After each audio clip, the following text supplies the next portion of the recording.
Սամվել Կարապետյանը սա այն ռուսական օլիգարխներից է, որը ունի ակնհայտ աջակցությունը որպես Ռուսաստանի Դաշնության քաղաքացի, որպես օլիգարխ, ռուսական ուրեմն Կրեմլի ռեժիմի կողմից, բռնապետական ռեժիմի կողմից եւ Թելությունը ո՞րն էր Սամվել Կարապետյանի, պարոն Սաքունց։ Ես ճիշտ ասած, գիտեք, մի բան կարող եմ ասել, որ առանց Պուտինյան ռեժիմի,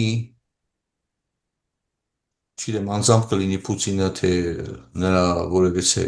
կառույցի հետ համաձայնության, ինքը ընդհանրապես որևիցե հայտարարություն կամ որևիցե քայլ չի կարող անել։ Այնպես չէ, որովհետև ասում են, թե գիտեք, բանը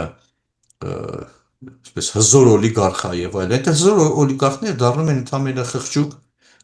վախկոտներ Պուտինի մոտ եւ մենք տեսել ենք նույնիսկ այնպիսի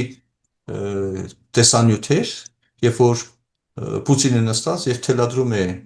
ուրեմն օլիգարխներից մեկին, որ այստեղ ստորագրեք եւ նա խելոք ենթարկվում է, հա, ասենք թե այնպես չի, որ ասենք թե դրանք հիմա դուրս է գալիս այնտեղ մուկ են, այստեղ առյուծ են, հա, Հայաստանում, այսինքն այստեղ նաեւ մի մյուս ենթատեքստն է բացահայտվում, որ Հայաստանը դիտարկում են որպես ուրեմն մի տարածք, որտեղ մետրոպոլիան հանձինս այդ գաղութային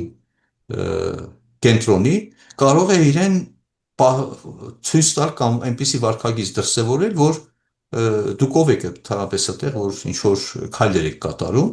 եւ մենք տեսանք, որ տարբեր անթափույց իհարկե, տարբեր քաղաքական ուժեր, չնայած բազմաթիվ հարցերին, խոսքը վերաբերում է Ռուսաստանի Դաշնության կողմից Հայաստանի հանդեպ իր դաշնակցության պարտավորությունի չկատարելը, ռուսական այսպես կոչված ուժերի, ռազմական ուժերի ներկայությամբ եւ Եռակոմ այդ հայտնի համաձայնագրով Արցախի բնակչության անվտանգության, հա, որպես երաշխավորը հանդիսացած ուժի այդ ուղակի փոխտվությամբ ասեմ, թե աջակցությամբ բռնաթափվեց, էթնիկ զտման ենթարկվեց Արցախը։ Ավելին ռուսական տարբեր պաշտոնատար անձինք Պետդումայի падգամավորներ եւ այլն նույնիսկ ուղղակի արդեն հրապարակավ չեն էլ թաքցնում, ասում են, որ բա գիտեք, առանց Ռուսաստանի աջակցության Ադրբեջանը Արցախը չէր կարող վերցնել եւ Ռուսաստանը ըստ էության Արցախը Լեռնային Ղարաբաղը հանձնեց, վերադարձրեց կամ հանձնեց Ադրբեջան եւ այս բոլորի հետ կապված այսօրվա թե Սամվել Կարապետյանի կողմից կամ եւ նրա սատարողների կողմից որևէ խոսք, թթու խոսք անգամ չի ասվել։ Ավելին, ես կարող եմ ասել, որ նաեւ իհարկե իշխանության ամենաբարձր մակարդակով ուրեմն այդպիսի սուր քննադատություն չի հնչել, իհարկե ինչպես քաղաքասարակության, հա, մեր շրջանակների կողմից է հնչում, բայց փաստ է, որ ասենք թե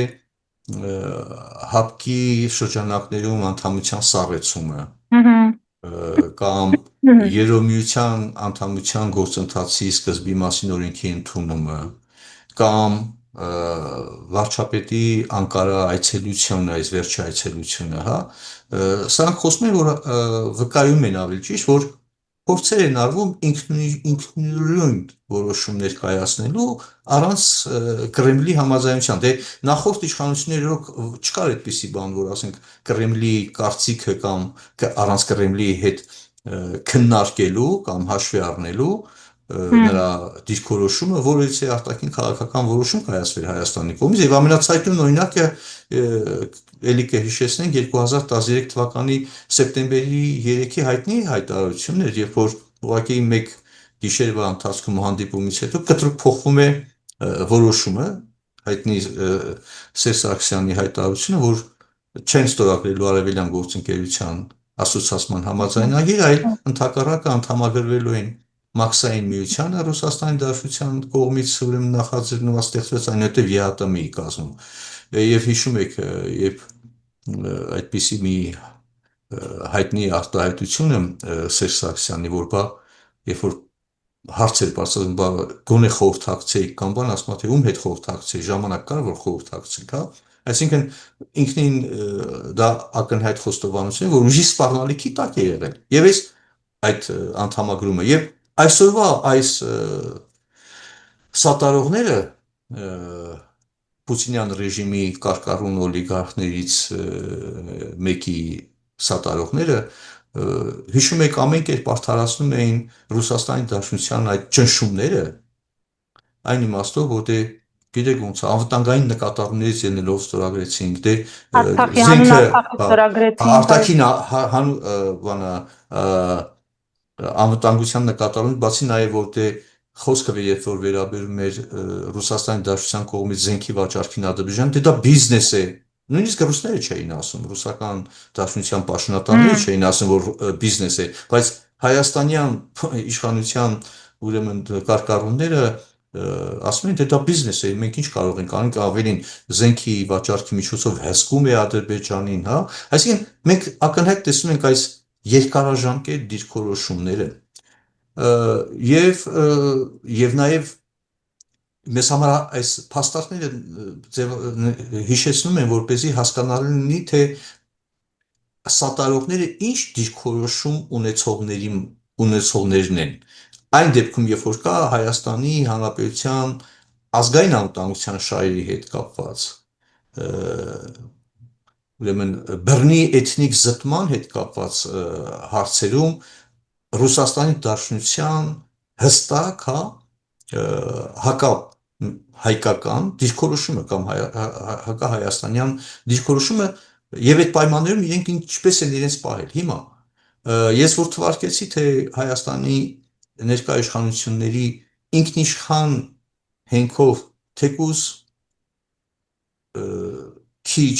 թեկուզ զսպված, թեկուզ մի քիչ թեկուզ վախեցած ասենք թե զգույշ, հա, քայլերը, անգամ այդ քայլերը ինչպես են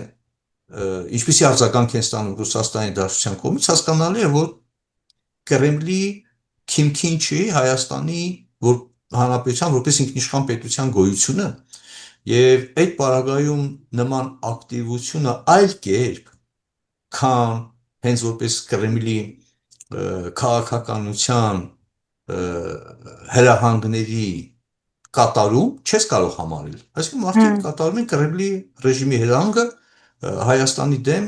քայլեր կատարելով, որպեսզի խոչընդոտեն ինքնուրույնության ձևավորման process-ը, որը բավական բարդ է, որտեղ իրապես մենք հասկանում ենք, որ Խորհրդային Միության փլուզումից հետո Հայաստանի անվտանգային ամբողջ համակարգը, տնտեսական ամբողջ համակարգը, էներգետիկ համակարգը, կենսապահովման ամենակարևոր, հա, բնագավառները այնքան են սերտաճված Ռուսաստանի Դաշնության հետ, որ դա ինքնին արդեն ոչ միայն վտանգ են սպառնում, այլ նաև խոչընդոտ են հանդիսանում ինքնիշխան պետության կայացման համար եւ հիմա երբ որ փորձ են անում դրանից դուրս գալ, ապա նման ուրեմն արձագանքներ, նման քայլերի են ականատես։ Եվ այստեղ իհարկե մենք իշխանությանը էլի ենք պահանջներ ներկայացում, թե բա լավ, օքեյ։ Հիմա անպայման պետք է Սամվել Կարապետյանը ասեր, որ իմանայի, որ դա ռիսկ, այսինքն ուզում ասեմ, ռիսկերի գնահատման տեսակետից չի գնահատվել, թե որոնք են եւ հիմա էլ համոզված չեմ, օրինակի համար մի պահել կարող է գալ, ասենք թե հայկական երկաթուղու հետ կապված ռիսկեր, կամ կարող է գալ ատոմակայանի միջուկային վառելիքով ապահովելու եւ թափոնները տեղափոխելու, որտեղ բավական շատ լուրջ սրանք հարցեր են, էներգետիկ համակարգի բանն է, գազի մատակարարման հետ կապված հարցերը, ասենք թե այսինքն ունենք մենք Ռուսաստանի Դաշնության հետ կապված ռիսկերի գնահատման մի ամբողջ քարտեզ եւ որպեսզի չսպասենք, որ այդ ռիսկերը սկսեն գործել, զարթնել, հա, ոնց որ այսպես կոչված հանգած հրաբուխները ժայթքեն նորից սկսես պալունդրա, հա, ասենց ահազանգ հնչեցնես, որպեսզի կանխես, այսինքն դու կանխես, որպեսզի այդ ռիսկերը չդառնան իրական գործոններ արդեն գործողության մեջ չդրվեն, թե դու անընդհատ պետք է գտնվես արձագանքողի դերում։ Սա հարց է գլոբալ եւ գլոբալ նկատմամբ մեր համար համակարգային խնդիր է, որը պահանջում է իշխանություններից մեծ պրոֆեսիոնալիզմ, ռիսկերի կառավարման կարողություն, պլանավորում եւ նաեւ դրա հիման վրա քայլեր, այսինքն որոնք են այն քայլերը, որոնք պետք է ուղղված լինեն կանխմանը եւ ոչ թե արձագանքմանը, հա, սա շատ կարևոր է։ Եվ մյուս կողմից արդեն արդյոք այդ արձագանքման մեթոդներն էլ արդյունավետ են, որովհետեւ հիմա ես պատկերացնում էի, ճիշտն ասած, որ եւ հիմա էլ է համոզման, որ ուղղակի պետք է հայտարարվեր Սամվել Կարապետյան persona non grata, այսինքն ուղղակի անցանկալի անձ եւ հեռացնել Հայաստանի Հանրապետության տարածքից, օրինակի համար։